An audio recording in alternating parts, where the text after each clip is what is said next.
Hello, I'm Rebecca and a really warm welcome back to my channel created by Rebecca.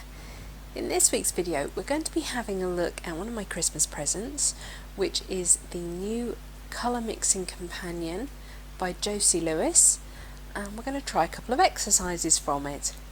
Let's get started. So here we go, here's a look at the cover of my new book, the new colour mixing companion by Josie Lewis. I picked this up on Amazon, and this is the lady herself, and she became very famous on Instagram for doing these incredible transitions through colours by building from what she calls a mother colour. This is the exercise we're going to be doing. It's called Seed of Life, and it's basically circles that overlap and interlock. For each project, she tells you what skill level it is, what you'll learn, the materials you'll need, how messy the project is, which is really fun, and roughly how long it's going to take you to complete the project. At the beginning of the book, she talks about a 12-pan set of watercolours. She has a set already put together that you can buy, but I'm pretty sure that these are actually all Daniel Smith colours. I have a few of those. I'm not sure entirely what some of them look like, so I'm going to use my trusty Daniel Smith watercolour swatching book, which are all the swatches from the big set of dot cards that you can buy. I can't even remember how many colours it is, I will put it on screen. I got mine from Jackson's, and it is invaluable. Even just to be able to compare other colours with the Daniel Smith range so that I can see what I might have in my collection. So here you can see me looking at my Winsor & Newton Cotman watercolours. There are a few Daniel Smith colours just at the bottom there, and I'm trying to work out what's the closest one to the one that she is suggesting in her colour range. Some of them were really hard to try and match. Some of them were just instant, like the Imperial Purple. The Dioxazine Violet from Winsor & Newton Cotman is perfect for that.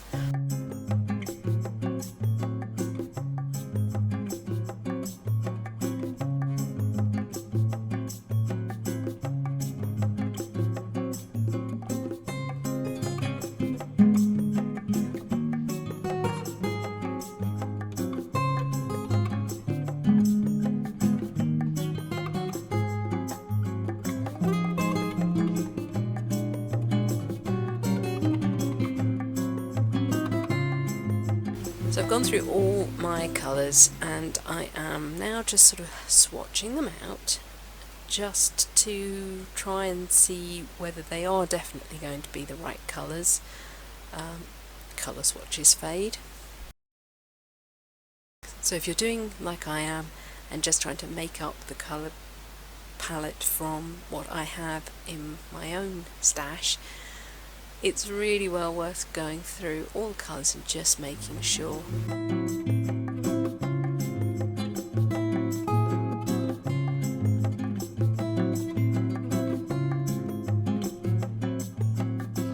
In fact, here you can see I'm having a dilemma, and I've actually swatched another colour. This is one of the Quartz Creations colours, just to see if that dries closer to the colour we're trying to achieve.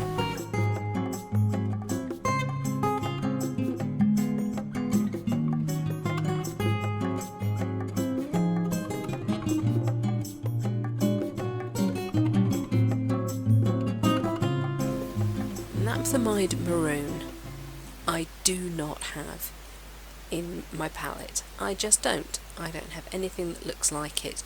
The very closest I can get is the Quartz Creations Potter's Pink. It is my favourite Potter's Pink I've ever tried. I love it. It's really creamy, but it still granulates.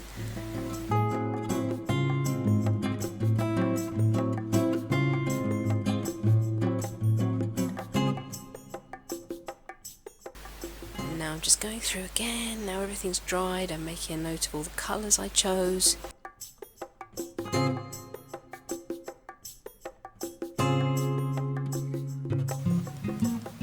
The most difficult colour I had to try and work out was Pyrrole Orange Transparent.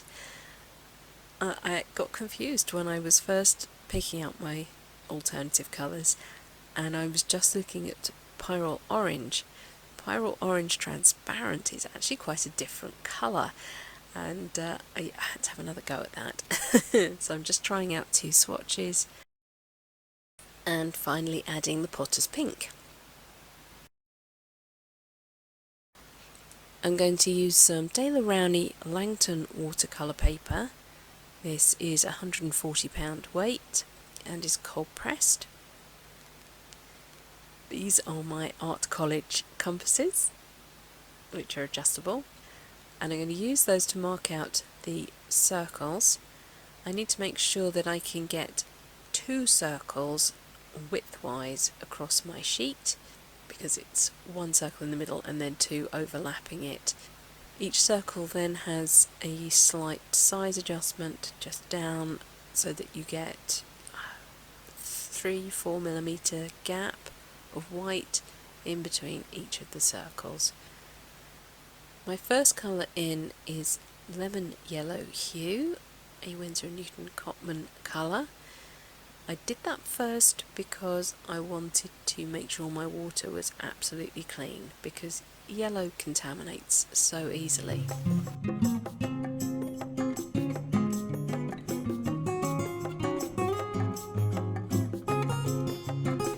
This is Cadmium Red Deep Hue.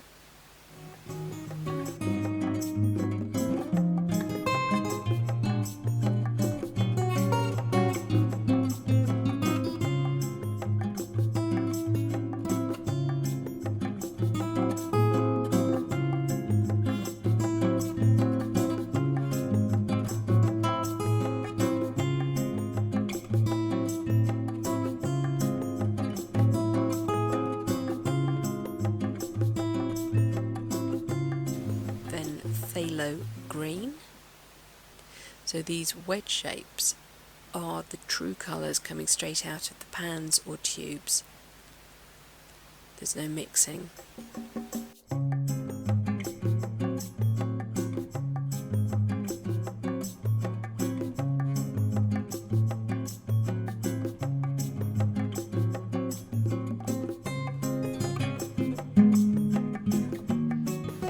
This is Phthalo Turquoise, which is Daniel Smith.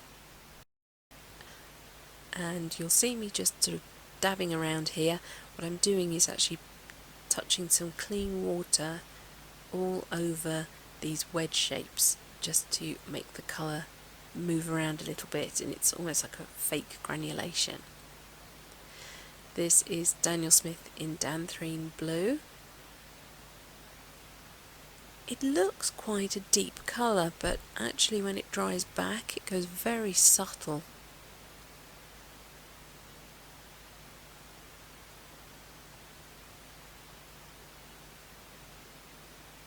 I think I even went in and just sort of beefed up the colour a little bit, because it dried back so dusty. It's beautiful, but yeah, it changes a lot from when it's wet to when it's dry.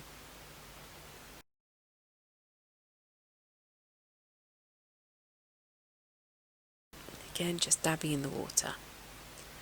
And this is the gorgeous Winsor & Newton Dioxazine Violet. I love this colour.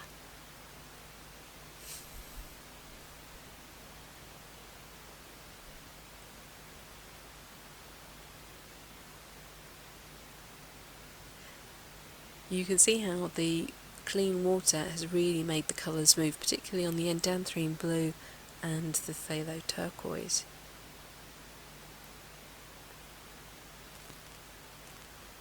Okay, now we are mixing. We're going to do those little petal shapes in the centre, the small ones. So I am taking 50-50 mix of the two colours. So here we have lemon yellow and cadmium red deep hue.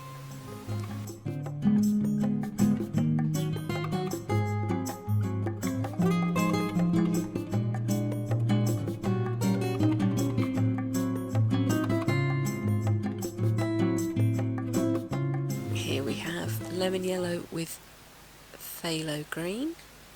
That makes a really vivid green. Acidic.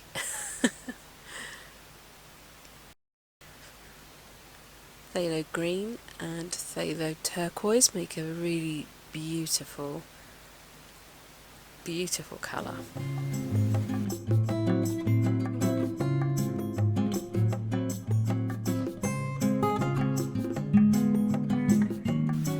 And then phthalo turquoise and indanthrene makes a gorgeous, really deep turquoise colour.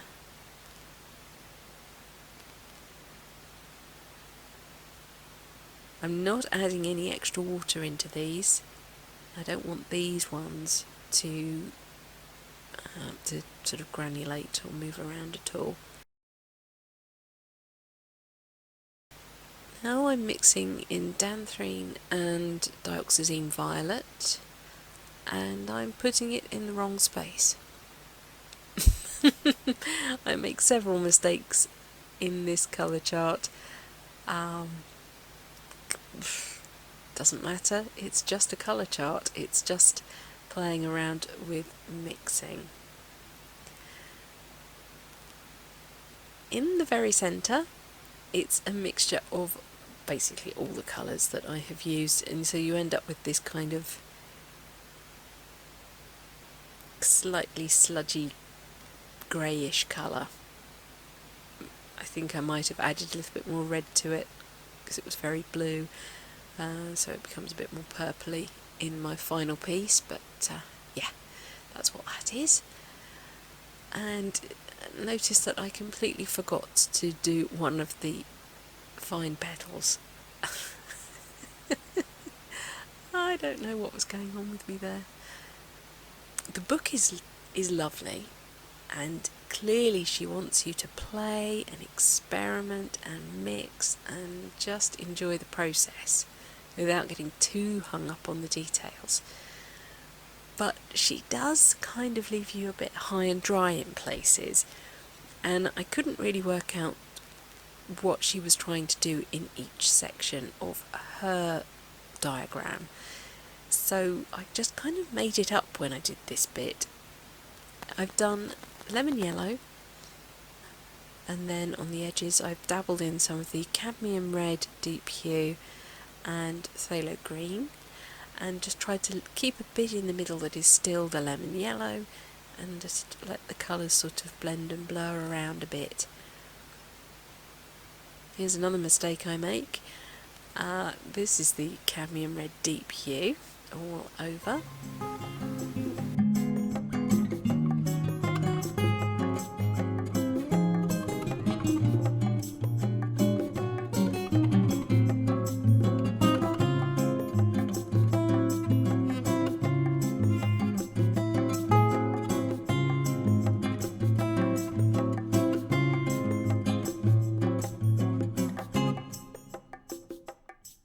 Then I come in with the dioxazine violet.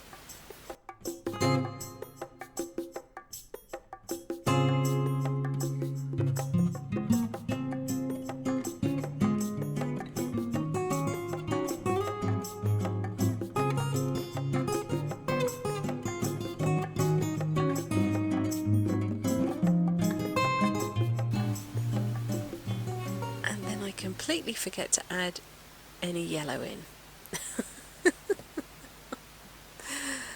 Oh dear. Here's the dioxazine violet. Just adding a bit more water to get it moving around a bit. I should have probably gone up to a bigger brush at this point, but I didn't.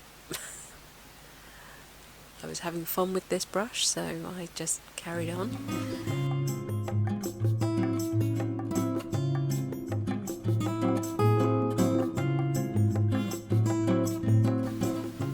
goes a little bit of the cadmium red deep hue. Then I remember that these were probably meant to be granulating as well, so I dab in some clean water, and then I just come in and add the indanthrene blue to the right hand side of the dioxazine violet pointy petal.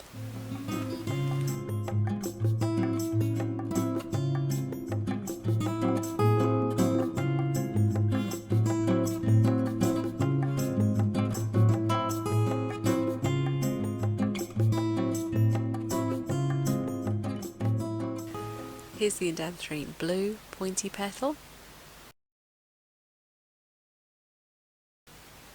I'm just making sure that I'm keeping these white spaces nice and clear of paint, trying to limit the amount of water on my brush so that it doesn't just run everywhere.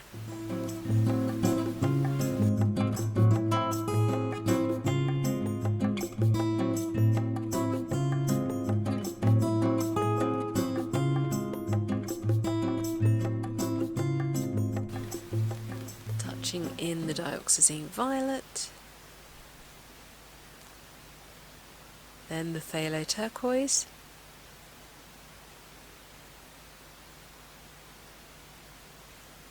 and dropping in some water.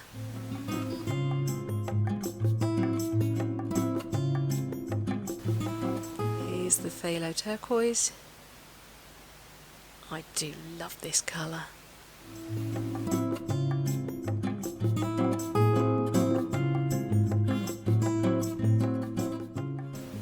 Yeah, I really should have gone up to a bigger brush. It's fine, it's fine. I do actually manage to move this around quickly enough that it doesn't make a horrible hard edge. Indanthrene blue, and then the phthalo green. Last pointy petal is phthalo green.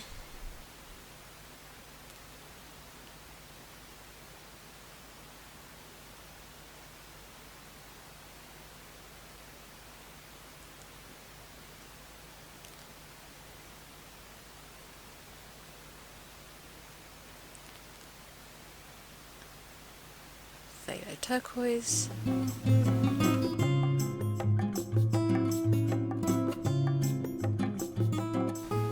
And finally lemon yellow.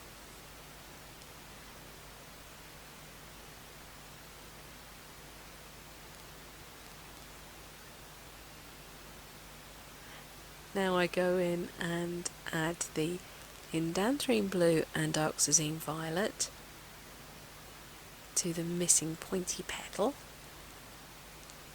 and I think that's when I realised that I've put the wrong mix in the space above, and I actually need to make that look more red purple than blue purple, so I do come back in at some point and just lay over a wash of a more reddy purple colour.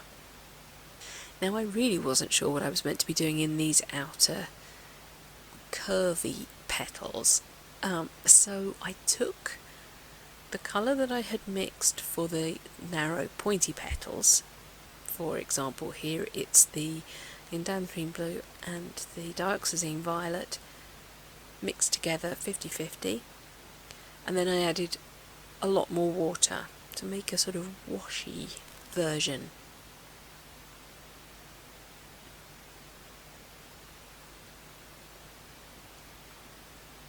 I just fill the whole space with that and dabble in some clean water again, and then just work my way around the rest of the shapes with those mixes from those tiny pointy petals.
having a bit of a play with some analogous colours that come from what I've just been using.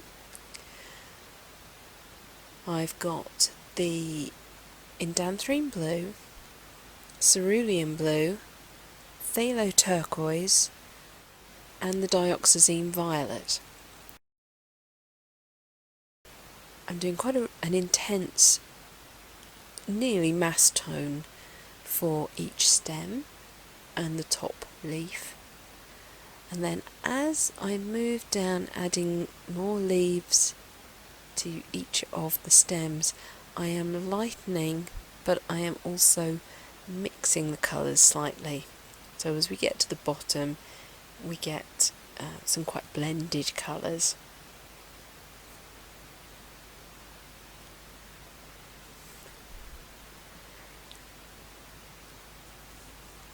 This is me just having a play. This is a new brush for me. It was a present from my best friend. It's a beautiful dagger brush.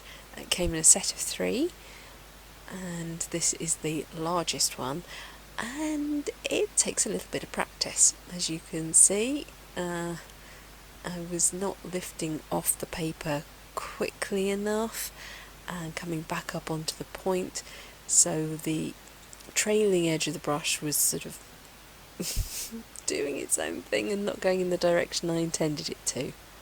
But that's fine. That's what these little sessions are for. Learning materials and learning your equipment.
Now using the same colours, I'm doing a kind of snaky blend of blobs. So we start with the indanthrene blue.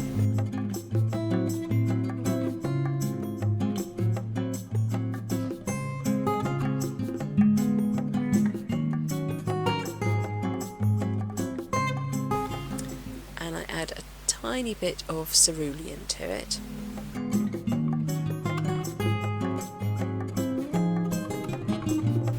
Then I add a bit more cerulean to it.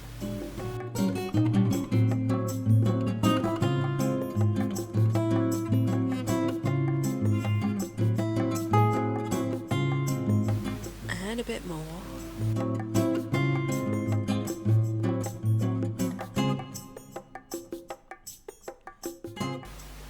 Until by the 5th blob we end up at neat cerulean.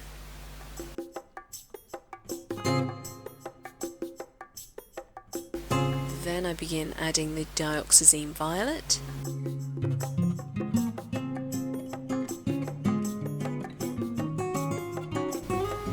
A little bit more each time until we get to the neat dioxazine violet here.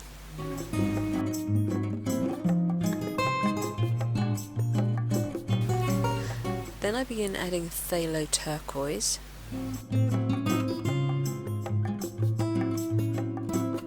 And then I get confused, and instead of continuing from the right hand side to the left, I begin on the left hand side again. And I'm adding cerulean back in. And then I forget again and I start on the left. So my snake didn't last very long, but there you go.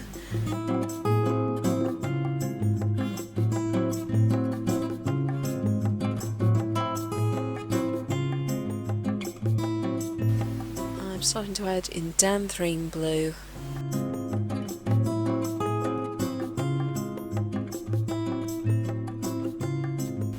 And then a very quick transition to the phthalo turquoise.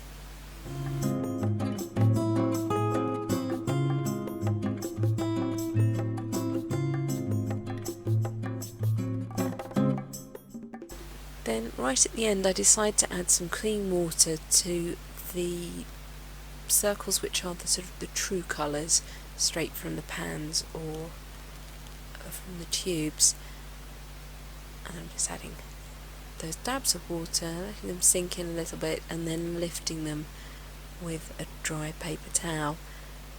In some places they were a little bit too obvious as water spots that had been lifted, so I just blend those out a little bit. So that was really good fun. I've got my alternative colour wheel, which is really rather beautiful.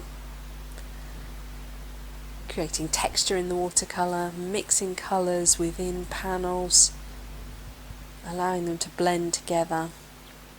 And then I went off on my own using just 4 colours and created my little sprig of leaves, I guess, sprig. Trying to take the straight colour down the stem and in the top leaves, and then sort of slightly blending them and getting paler as we got to the bottom. And then the final exercise we did was taking those 4 colours and blending them together. Right, that's it for this week's video. Thank you so much for watching.